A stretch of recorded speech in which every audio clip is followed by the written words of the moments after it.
আসসালামু আলাইকুম ওয়া রাহমাতুল্লাহি ওয়া বারাকাতুহু। বিসমিল্লাহির রহমানির রহিম। আলহামদুলিল্লাহি রাব্বিল আলামিন ওয়াস সালাতু ওয়াস সালামু আলা সাইয়্যিদিল মুরসালিন নবিয়িনা মুহাম্মদ ওয়া আলা আলিহি ওয়া সাহবিহি আজমাইন। আম্মা বাদ। ফাউযু বিল্লাহি মিনাশ শাইতানির রাজীম। ফাদউল্লাহা মুখলিসিনা লাহুদ-দীন ওয়ালাউ কারিহাল কাফিরুন। وقال رسول الله صلى الله عليه وسلم من عمل عملا ليس عليه امرنا فهو رد। সম্মানিত ভাতৃমণ্ডলী, আল্লাহ পাক রব্বুল আলামিনের যাবতীয় প্রশংসা যে আল্লাহ পাক রব্বুল আলামিন একক, যার কোনো শরীক নেই, যে আল্লাহ পাক রব্বুল আলামিনের জন্য সমস্ত বান্দার ইবাদত বন্দেগী, যে আল্লাহ পাকের কাছে দোয়া করলে আল্লাহ পাক শুনে থাকেন, বান্দার দোয়া কবুল করেন, সে আল্লাহ পাকের যাবতীয় প্রশংসা যে আল্লাহ পাক রব্বুল আলামিন আমাদেরকে সমস্ত রকমের প্রয়োজন যা আমাদের তা দান করেছেন। সালাত এবং সালাম নাযিল হোক মুহাম্মদ রাসূলুল্লাহ সাল্লাল্লাহু আলাইহি সাল্লামের উপর, যিনি নিজেও উত্তম পন্থায় আল্লাহ পাককে ডেকেছেন, আল্লাহর কাছে দোয়া করেছেন এবং আল্লাহ পাকের কাছে দোয়া করার আদব কায়দা নীতিমালাও শিখিয়েছেন। আমাদের দর্সের বিষয়বস্তু হচ্ছে দোয়া সম্পর্কে। গতকালকে দোয়ার ফজিলত, দোয়ার গুরুত্ব, এই বিষয়গুলি আলোচনা করেছিলাম। আজকে দোয়ার শর্ত এবং দোয়া কবুল হয় বাধা। দোয়া করার জন্য কি কি শর্ত রয়েছে, সেই শর্তগুলি পুরা করলে দোয়া কবুল হবে। আর দোয়া কবুল হওয়ার ক্ষেত্রে বাধা কেন হয়ে থাকে? আমরা অধিকাংশ মানুষ আল্লাহ পাকের কাছে দোয়া করলে আমাদের দোয়া কবুল হয় না, বুঝতেই পারি না যে দোয়া কবুল হইল কি হইল না। সারা জীবনে দোয়া করছেন কিন্তু দোয়া কবুলই হয় না কেন? অথচ আমাদের সালাফে সালেহিন, সাহাবায়ে কেরাম, তাবেঈন, তাবা তাবেঈনদের জামানায়, স্বর্ণ যুগে আল্লাহ পাকের নেক বান্দারা যুগে যুগে দোয়া করলে তাদের দোয়া দ্রুত কবুল হয়েছে। নবী করিম সাল্লাল্লাহু আলাইহি সাল্লাম জুমার খুতবায় আর অনাবৃষ্টি দুর্ভিক্ষের অভিযোগ করলো সাহাবায়ে কেরামদের মধ্যে কেউ, সাথে সাথে দোয়া করলেন রাসূলুল্লাহ সাল্লাল্লাহু আলাইহি ওয়াসাল্লাম, আল্লাহুম্মা আসকিনা, আল্লাহুম্মা আগিসনা, আল্লাহুম্মা আগিসনা, আল্লাহ আমাদেরকে বৃষ্টি দান করো। আর জুমা মসজিদ থেকে বের হয়ে দেখছেন যে মুষলধার বৃষ্টিতে মদিনা ভেসে গেছে। সুবহানাল্লাহ। কিন্তু আমাদের দোয়া কেন কবুল হয় না? তো এই সব বিষয়গুলি আজকে সংক্ষেপে তুলে ধরব। প্রথম যে বিষয়টি সেটা হচ্ছে দোয়ার শর্তাবলী। দোয়া কবুল হওয়ার জন্য কি কি শর্ত রয়েছে? কয়েকটি শর্ত রয়েছে। তার মধ্যে প্রথম শর্ত হচ্ছে ইখলাস। আপনার দোয়ায় আপনি যেন নিষ্ঠাবান হন। ইখলাসের দুটো দিক আছে। একটা দিক হচ্ছে শিরক মুক্ত হওয়া, একমাত্র আল্লাহ পাকের কাছেই দোয়া করবেন, আল্লাহ ছাড়া অন্যকে ডাকবেন না।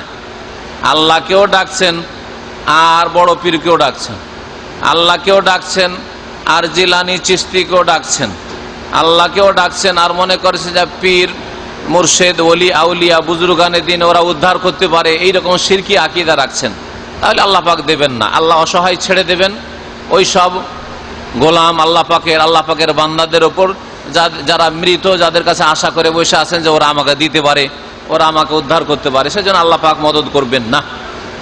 আজকাল যেসব দেশে শিরক বিদআত ছড়িয়ে আছে, যেমন ভারত উপমহাদেশে, সেসব দেশে মুসলিমদের যে দুর্গতির শেষ নাই, ভারত, বাংলাদেশ, পাকিস্তানে মুসলিমদের উপর বালা মুসিবতের শেষ নাই। এর অনেকগুলি কারণ, সবগুলি হচ্ছে পাপ। তার মধ্যে মুখ্য কারণ হচ্ছে আল্লাহর সাথে শিরিক করা, ইবাদত বন্দেগীতে দোয়াতে ইখলাস না থাকা। আল্লাহর কাছে ডাকে প্রথম দিকে, কিন্তু বালা মুসিবত যেমন যেমন বাড়ে তখন মাজারে যায়, তখন খাজা বাবার কাছে, আজমিরে যায়। এই জন্য আল্লাহ পাকের বালা মুসিবত, আল্লাহ পাকের আযাব এসব জাতির ওপর নেমে আসে। তো প্রথম শর্ত হচ্ছে দোয়া কবুল হওয়ার জন্য যে আপনি শিরক মুক্ত হয়ে এক আল্লাহকে ডাকবেন। এক আল্লাহ আপনাকে দিতে পারেন, এক আল্লাহ রক্ষা করতে পারেন, এক আল্লাহই রোগ ভালো করতে পারেন, কোনো শক্তি পারে না। এক আল্লাহই হেফাজত করতে পারেন শত্রু থেকে, দুশমন থেকে, চোর থেকে, ডাকাত থেকে, জিন থেকে, শয়তান থেকে, সেহর থেকে, বান থেকে ইত্যাদি সমস্ত রকমের প্রয়োজন মিটান আল্লাহ পাক রব্বুল আলামিন। শিরক মুক্ত হইতে হবে, ইবাদত বন্দেগীতে শিরক মুক্ত হইতে হবে, সমস্ত ক্ষেত্রে শিরক মুক্ত হইতে হবে। ইখলাসের দ্বিতীয় দিক হচ্ছে যে আপনার দোয়াতে যাতে করে আল্লাহর সন্তুষ্টি ছাড়া দুনিয়ার কোনো গরজ না থাকে, আল্লাহকে ডাকার মাধ্যমে দুনিয়ার গরজ না থাকে। এটা আবার কেমন করে হইতে পারে? এটা হইতে পারে অনেকের দোয়া আছে, লোক দেখানো দোয়া, লোকের সামনে খুব চোখ দিয়ে পানি আসে, লোকের সামনে দোয়া করলে খুব কাঁদন দেখাইতে পারে, কিন্তু নির্জনে গেলে অনেক পাপ করতে পারে। একা একা যখন ঘরে থাকে তখন ব্লু ফিল্মও দেখতে পারে, একা একা যখন কম্পিউটার ইন্টারনেট নিয়ে বসে তখন সমস্ত পাপ দেখতে পারে আর শুনতে পারে। নির্জনে যদি কোনো হারাম কাজের সুযোগ সুবিধা পায়, জেনাই হোক আর চুরি করা হোক আর কারো কিছু বেঈমানি করা হোক, তাহলে খুব পারে। মানে আল্লাহ পাকের হারাম বলে, নিষেধাজ্ঞা বলে কোনো ভয় নেই যে আল্লাহ পাকের সামনে জবাবদেহি করতে হবে। কিন্তু মানুষের সামনে যখন দোয়া করে, ওয়াজ মাহফিলে দোয়া করে, বক্তাই হোক আর জনসাধারণ হোক, তখন আবার দেখেন কি কান্না, বানিয়ে বানিয়ে কান্না করে, কান্না ভিতরে না থাকলেও চোখে কান্না বের করে। তো এতে ইখলাস নেই। দুনিয়া লোকজনকে দেখানো, যাতে করে লোকেরা তারিফ করে, প্রশংসা করে যে আছে আমাদের হুজুর, আমাদের হুজুর দোয়া করলেই কাঁদতেই হবে, হুজুরকে খুব কাঁদতে পারে। এই যদি গরজ, সামান্যতম যদি দুনিয়ার এইরকম গরজ থাকে দোয়াতে, তাহলে ইখলাস নেই, এইরকম দোয়া কবুল হবে না। এইরকম ইখলাসবিহীন হচ্ছে শুধু দুনিয়া চাওয়া, আখিরাত চাইলেন না। আপনার এই নিয়ে কোনো মাথার ব্যথা নাই যে আমার কবরের জীবন কেমন হবে, আমি জান্নাত পাবো কিনা, জাহান্নাম থেকে বাঁচতে পারবো কিনা, আমার ছেলে মেয়ে নেক হইলো কি হইলো না, আল্লাহ আমার ছেলেকে ডাক্তার করে দাও, ইঞ্জিনিয়ার বানিয়ে দাও, রুজিতে বরকত দাও, খুব ভালো আল্লাহ আমাকে দাও, গাড়ি দাও, বাড়ি দাও, নারী দাও। দুনিয়া চাইছেন কিন্তু আখিরাত চাইছেন না। আপনার ছেলেরা দিনদার হোক, পরহেজগার হোক, আপনার ছেলেরা কোরআন হাদিসের জ্ঞান অর্জন করুক, তাওহীদ জানুক, সুন্নত জানুক, সহিহ আকীদা জানুক, সিরাতে মুস্তাকিম আল্লাহ দান করুক, এইগুলো নিয়ে মাথার ব্যথা নাই। পেট হলেই হলো আর দুনিয়ার সুখ পেলেই হলো, তাহলে এতেও ইখলাস নেই। ইখলাস হচ্ছে প্রথম শর্ত। আল্লাহ পাক সূরা গাফিরের আয়াত নম্বর 14 ইরশাদ করেছে, ফাদউল্লাহ মুখলিসিনা লাহুদ্দিন, তোমরা আল্লাহর কাছে দোয়া করো তার জন্য তোমাদের দিনকে নিখুঁত নির্ভেজাল করি, খালিস করি। ওয়ালাউ কারিহাল কাফিরুন, কাফেররা এটা পছন্দ করে না।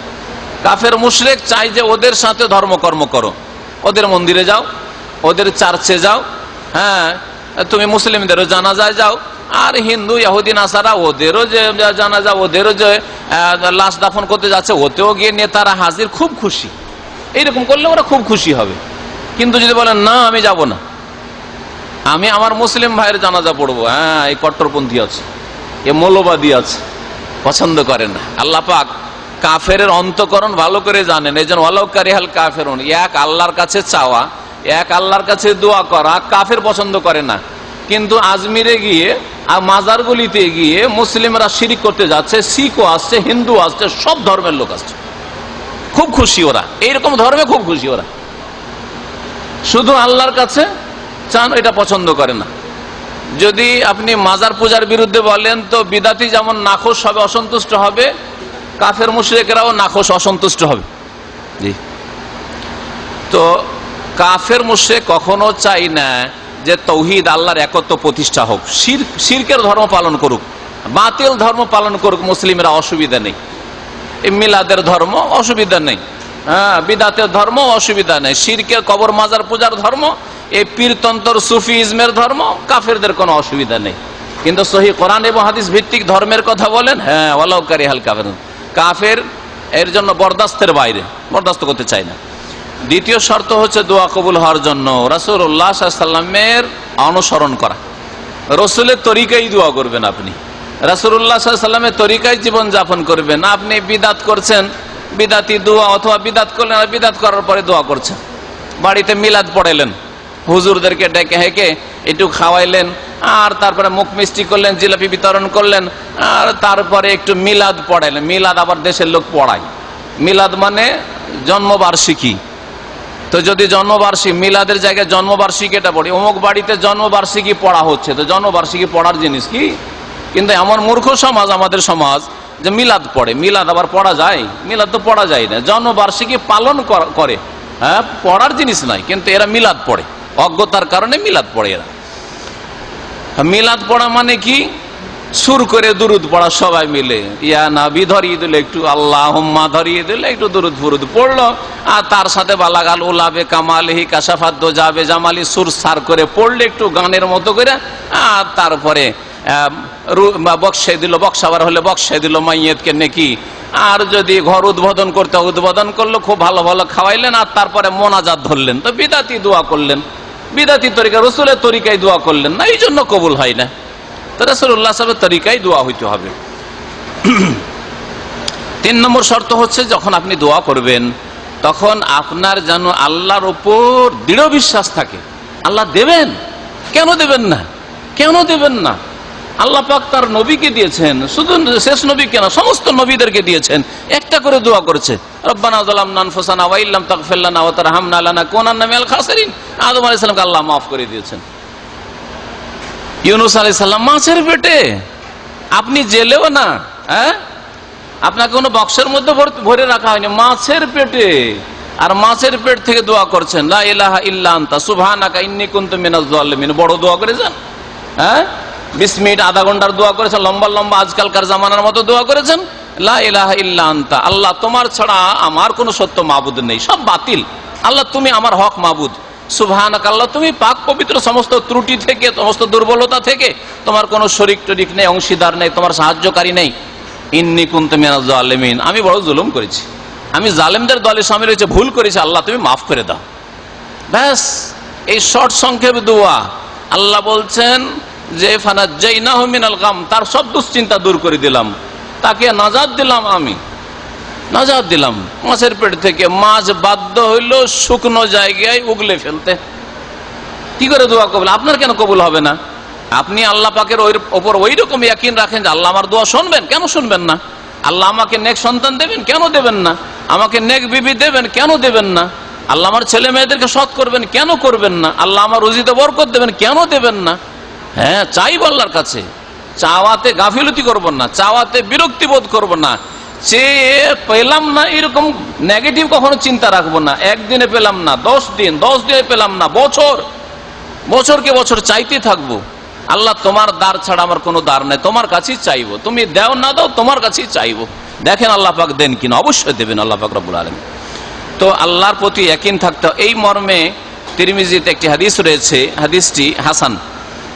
বলছেন আবু হুরায়রা রাদিয়াল্লাহু তাআলা আনহু যে নবী করিম সাল্লাল্লাহু আলাইহি ওয়াসাল্লাম বলেছেন, উদুল্লাহ ওয়া আনতুম মুকিনুনা বিল ইজাবা, তোমরা আল্লাহ পাকের কাছে দোয়া করো এমন অবস্থায় যে তোমাদের যেন ইয়াকিন থাকে, দৃঢ় প্রত্যয়ের সাথে, দৃঢ় বিশ্বাসের সাথে, বিল ইজাবা, যে কবুল হবে। কেন কবুল হবে না আমার দোয়া?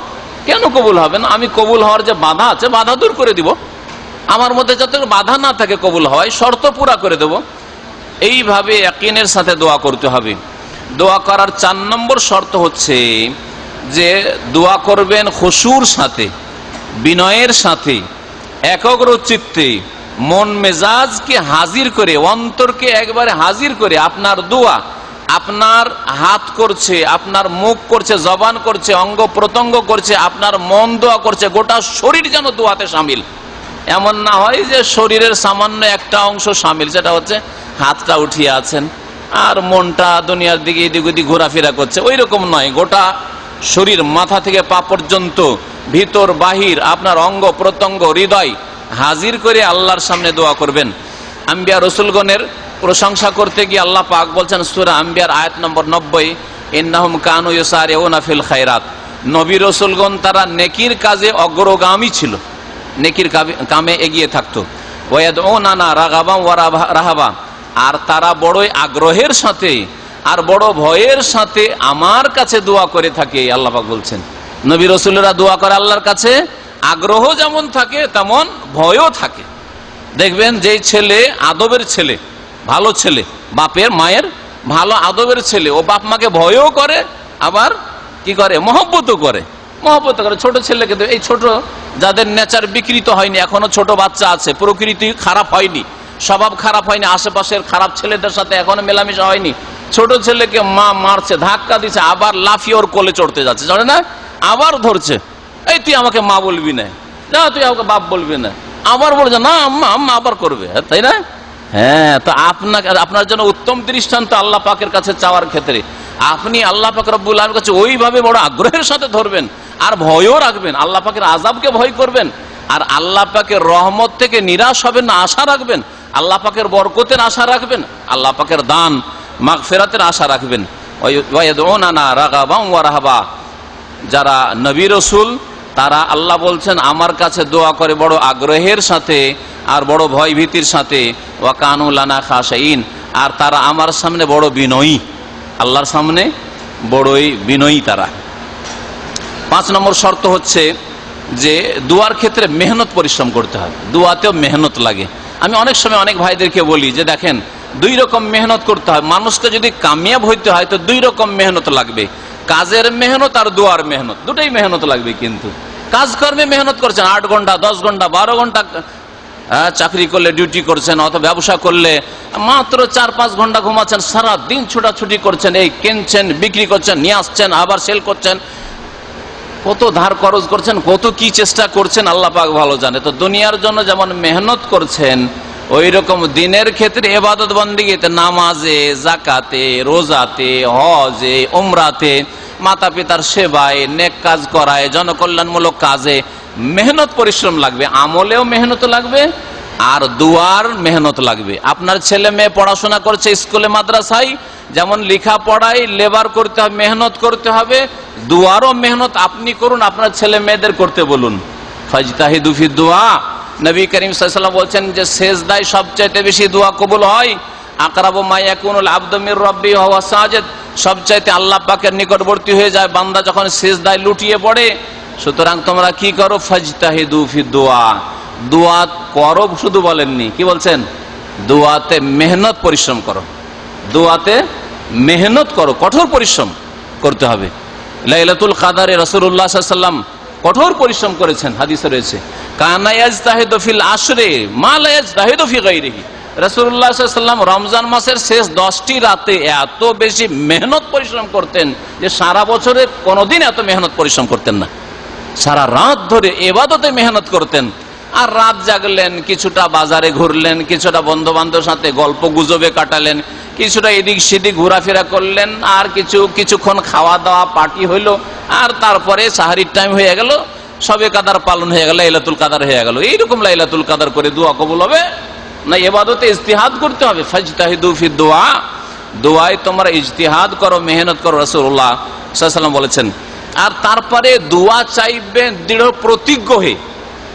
প্রতিজ্ঞ হয়ে, দুর্বল মন নিয়ে নাই, পাবো কি পাবো না, আমার মতো হতভাগা, কত গুনাহ করেছি, পাপী তাপী, আমাদের দোয়া কবুল হয় ওই রকম আল্লাহর যারা নেক বান্দা আছে তাদেরই দোয়া কবুল হবে। আমাদের দোয়া করছেন আর মনটাকে বলছেন যে আরে চোরের মন পুলিশ, আমাদের দোয়া কবুল হয়, তাহলে কাজ হবে না। কিন্তু এই মর্মে সহিহ বুখারীতে একটি হাদিস রয়েছে, নবী মুহাম্মদ রাসূলুল্লাহ সাল্লাল্লাহু আলাইহি ওয়াসাল্লাম বলেছে ইজা দা আহাদুকুম, তোমাদের কেউ যখন দোয়া করে, ফাল ইউজাম ফি দুআ, দোয়াতে যেন দৃঢ় প্রতিজ্ঞ হয়, দোয়া একেবারে অকাট্য ভাবে করবেন, আমি নেব আল্লাহ পাকের কাছে।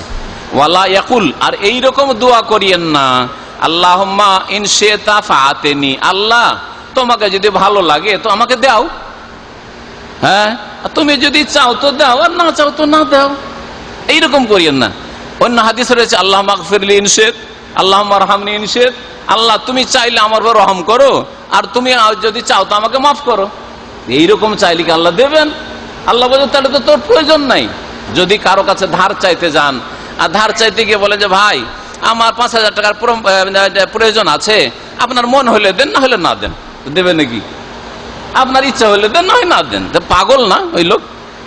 কোন ফকির ভিক্ষুক যদি চাইতে যায়, বলছে ভাই আমি একটু অভাবী, আপনার ইচ্ছা হলে দেন, না হলে না দেন, তো বলছে বেয়াদব, তার চাওয়ার ঢং নাই, এটা তরিকা হইলো যে আপনার ইচ্ছা হইলে দেন, না হয় না দেন, এটা তো তরিকা নাই।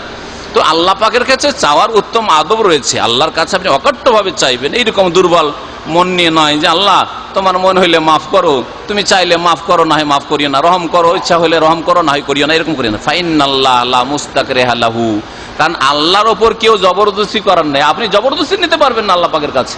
তাহলে আল্লাহর কাছে শক্ত করে চান, ইমান মজবুত করে চান যে আল্লাহ দেবেন, কেন দেবেন না, আল্লাহর কাছে নেবো, চাইবো, আল্লাহ অবশ্যই দেবেন।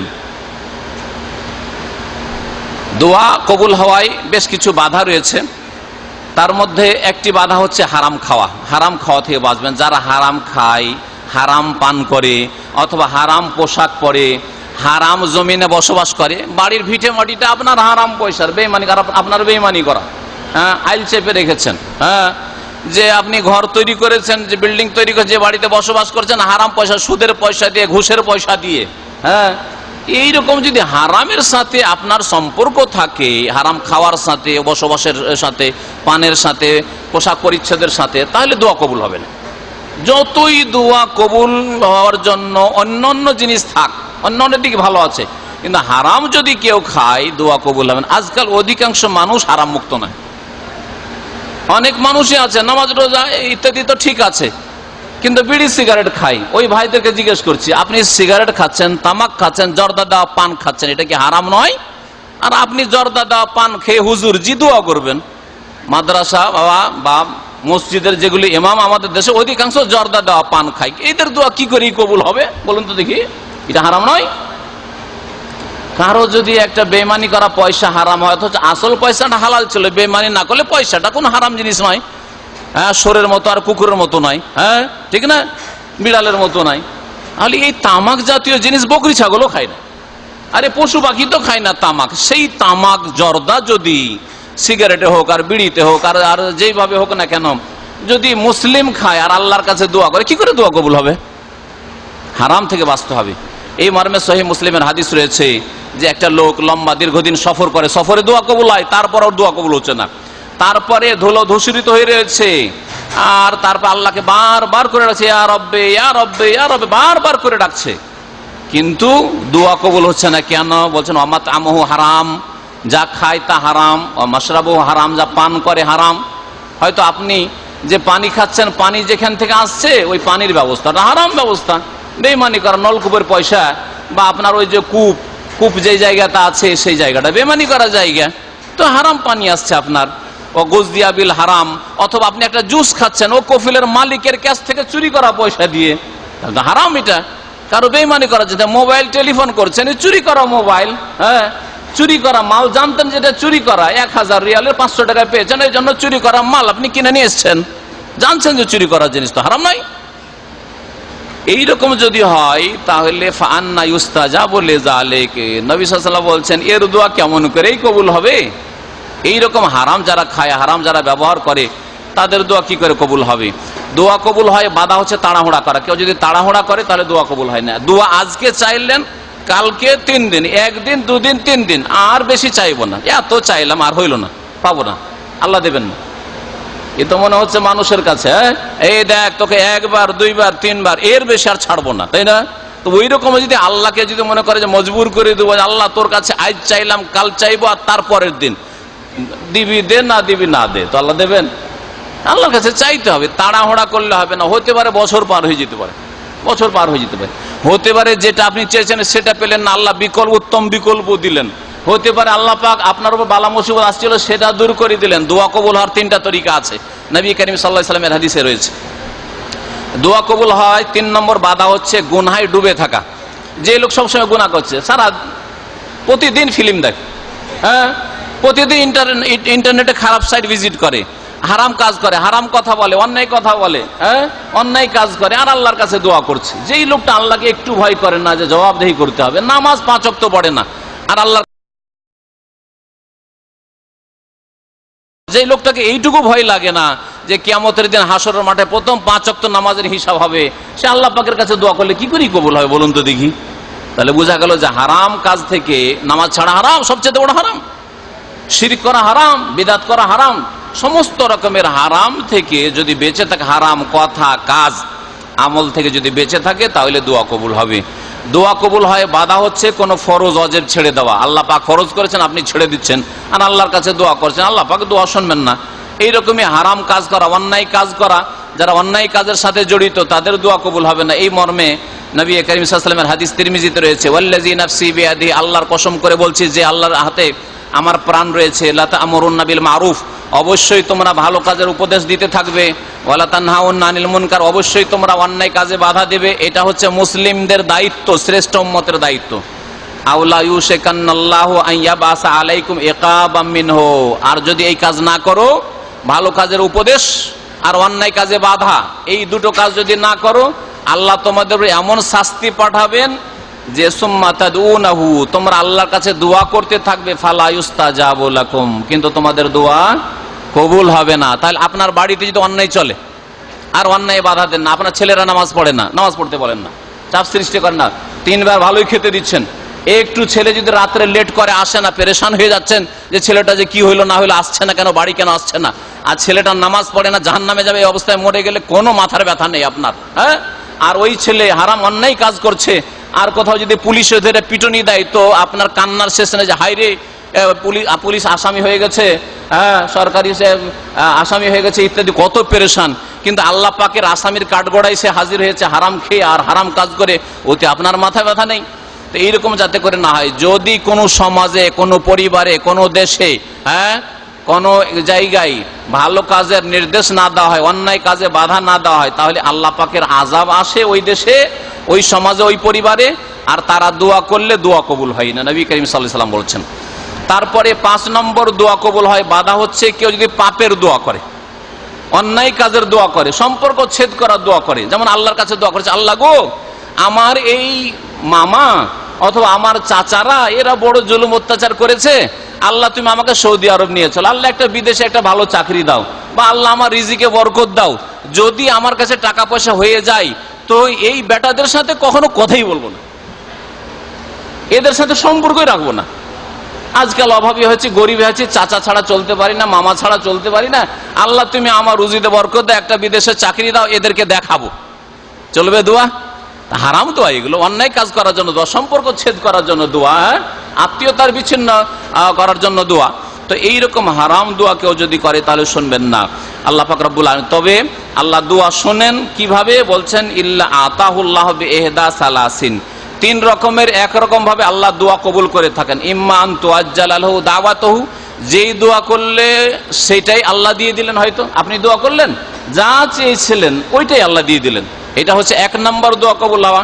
2 নম্বর হচ্ছে ওয়া ইম্মা আইয়াদাখিরা লাহু ফিল আখির, আল্লাহ দুনিয়াতে দিলেন না, আল্লাহ ভালো জানছেন যে আপনাকে দুনিয়াতে দিলে আপনি খারাপ হয়ে যাবেন, হয়তো বেশি টাকা পয়সা দিলে অথবা বেশি সুখ দিলে, বা আল্লাহ দিলেন না যে কোনো হিকমতের কারণে দিলেন না, আখিরাতে এর উত্তম বদলা আল্লাহ আপনার জন্য জমা রেখেছেন, দেবেন।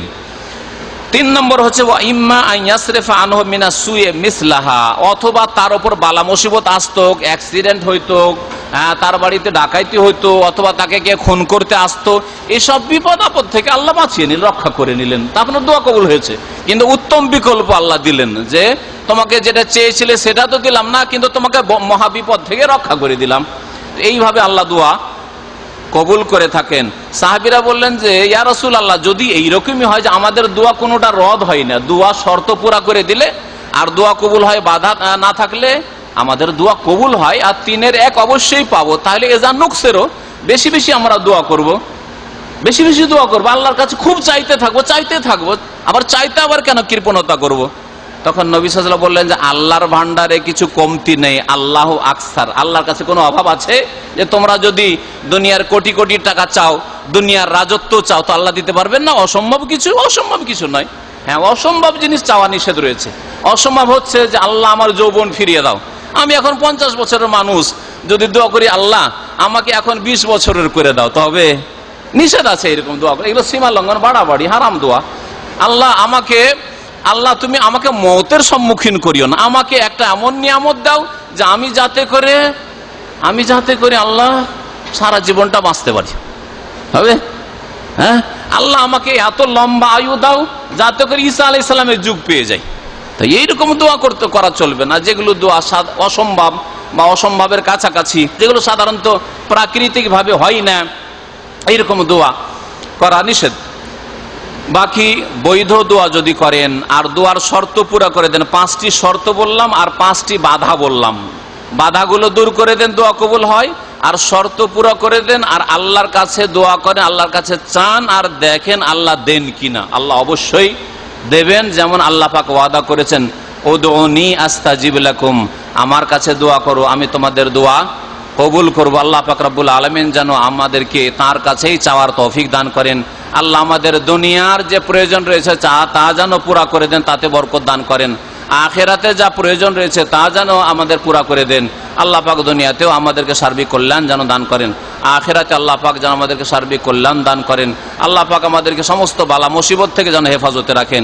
মুসলিম উম্মতের জুলুম অত্যাচার চলছে, বিশেষভাবে আজকাল প্যালেস্টাইনে ইহুদিদের যে জুলুম অত্যাচার চলছে, মুসলিম নারীদের ওপর, মুসলিম শিশুদের ওপর, মুসলিম যুবকদের ওপর আল্লাহ পাক মুসলিম ভাইদের যেন হেফাজত করেন। আল্লাহ পাক বাইতুল মুকাদ্দাসকে, প্যালেস্টাইনকে যেন ইহুদিদের কবল থেকে স্বাধীন করে দেন। আল্লাহ পাক রব এমন বান্দা যেন তৈরি করে দেন, এমন শাসক যেন মুসলিমদের তৈরি করে দেন যারা কাফের কুফরি শক্তির হাত থেকে ফিলিস্তিনকে স্বাধীন করতে পারে, মুসলিমদের হাতে তুলে দিতে পারে, সৎ লোকদের হাতে তুলে দিতে পারে। আল্লাহ পাক যেন আমাদের হেফাজত করেন। আল্লাহ পাক রব্বুল আলামিন যে কোনো জায়গা মুসলিমরা বসবাস করে তাদের যেন আল্লাহ পাক হেফাজত করেন, জানমালের হেফাজত করেন, ইজ্জত আবুর হেফাজত করেন। আল্লাহ পাক সমস্ত রকমের বালা মুসিবত থেকে হেফাজত করেন। আল্লাহ পাক দ্বীনের উপর চলার তৌফিক দান করেন, তৌহিদ এবং সুন্নাতের অনুসারী হওয়ার তৌফিক দান করেন, শিরক বিদআত থেকে বেঁচে থাকার জন্য আল্লাহ পাক তৌফিক দান করেন। আল্লাহ পাক রব্বুল আলামিনের কাছে দোয়া করি আল্লাহ পাক আমাদের সকলকে জান্নাতুল ফিরদৌস দান করেন। সুবহান রাব্বিকা রব্বিল ইজ্জাতি আম্মা ইয়াসিফুন ওয়া সালামুন আলাল মুরসালিন ওয়ালহামদুলিল্লাহি রাব্বিল আলামিন।